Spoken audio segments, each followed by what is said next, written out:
Alright guys, welcome back to another episode of Duos Gaming in our World of Tanks series. So today we're going to be going over a tank that we have never featured before, and in a tier that we have also never featured before. This is actually a tier 5 Russian medium tank, the T-34. And in its own matchup, the T-34 can be a rather influential tank.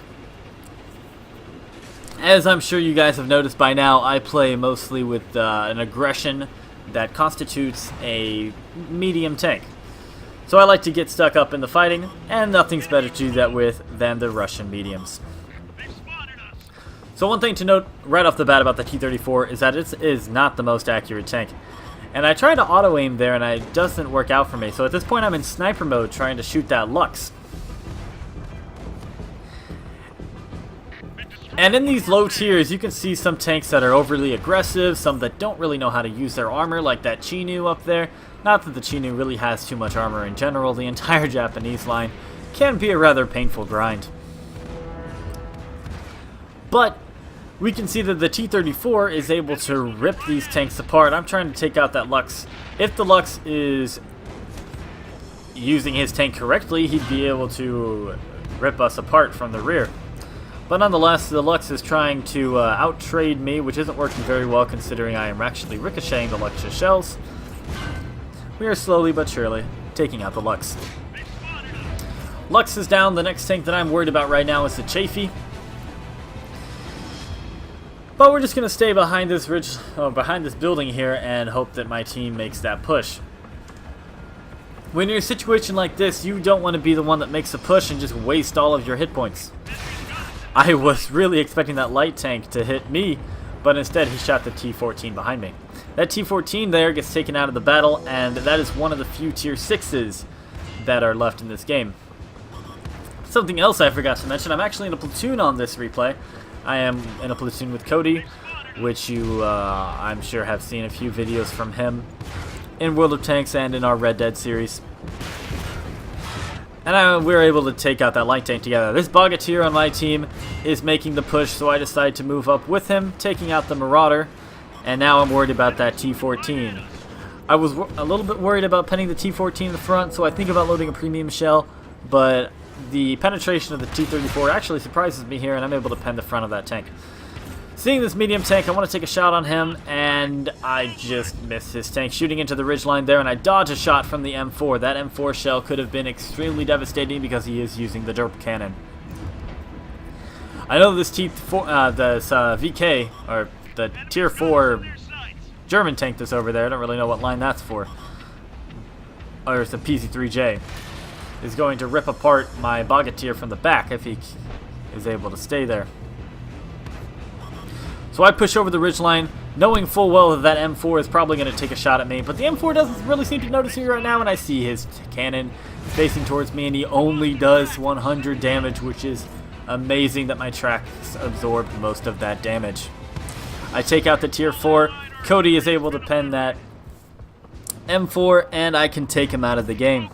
If Cody did not hit that M4, I wouldn't have had the alpha damage to take him out, and I more than likely would have been taken out by the M4 in return. That Bogatyr is really having an influential part in this game. Even though I'm up to 6 kills, that Bogatyr is still performing much better than I am. I see the Stug, barely have a shot on him, take my shot, and the accuracy on the T-34 is nothing to write home about, so we missed that. I'm worried that Cody is going to die to this Hetzer, but Cody seems to have the drop on the Hetzer, and he takes him out of the game in just a second. There we go. So I move up with this Bogatyr, assuming that the Bogatyr's armor would be strong enough to take some of the punishment from this Churchill and the Marauder, I believe? No, maybe. I don't remember what tank destroyer that was. Nonetheless, we're able to pen a shot on the Churchill, and I take a hit from the Churchill in return. So I decide to back up, knowing full well that I'm not going to be able to take that in a front-on fight. This Bogatyr gets tracked, and I'm not going to be able to save him, so I decide to start moving the other way. The Bogatyr falls to the Churchill 1. Cody's able to get a nice penetrating shot on the Churchill, making both tanks that are left alive a one-shot for myself or Cody. So at this point, it is platoon versus platoon. Myself and Cody against a Churchill and that other tank destroyer. At this point, I'm telling Cody, you hold this line, I'm going to try and flank, and when I get back there, move up. So that's exactly what he does. He stays behind that rock, trying to get spots on them, but they are deciding that they are going to stay in the back.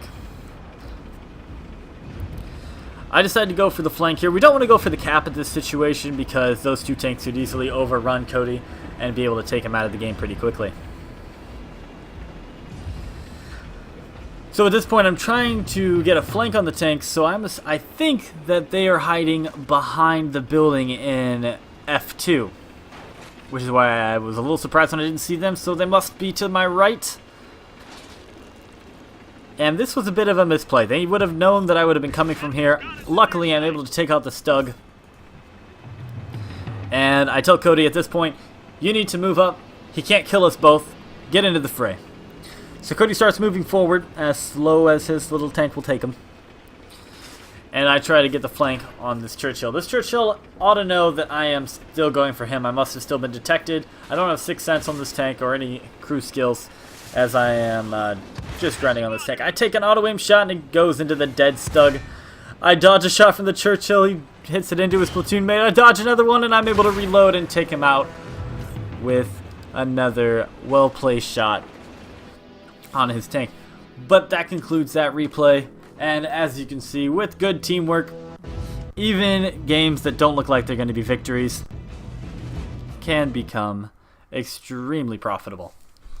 Alright, in the post-game stats here, you can see that we have earned the Mastery Badge, top 99%, or top 1% of all tankers in the game that play in the T-34. So that, no matter what tank you're playing in, that is an accomplishment, earning that Mastery Badge. I'm able to get the Radley Walters for destroying 8 tanks, and 7,626 XP. Be careful with that number, though. There are a few ops right there that are multiplying my XP. So it's not as impressive as it looks right there.